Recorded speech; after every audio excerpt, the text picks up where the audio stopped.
So korang kalau nak beli insting, korang kena tahu benda ni. Tu benda saya rasa sayang dan kurang lah pada insting, sebab dia tak ada offline map. Korang nampak kat sini, ni yang putih ni laluan yang kita tengah buat. Kalau nampak kat sini, ni sebenarnya trail, kita boleh lalu dekat sini. Kalau jam ni ada offline map, kita boleh nampak laluan tu. Macam contoh dekat sini, saya zoom. Kalau anda nampak line putus-putus tu, tu laluan sedia ada yang kita boleh ikut.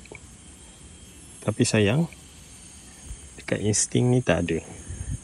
Saya tak pasti, tapi memang sebelum ni insting 1, insting 2 tak ada. Tapi saya berharap insting 3 ni ada. Tapi tak ada. Saya tak tahulah. Dia suruh orang beli Phoenix juga kot. So korang kalau nak beli insting, korang kena tahu benda ni. Walaupun jam ni dikatakan outdoor, tapi dia tak ada offline map.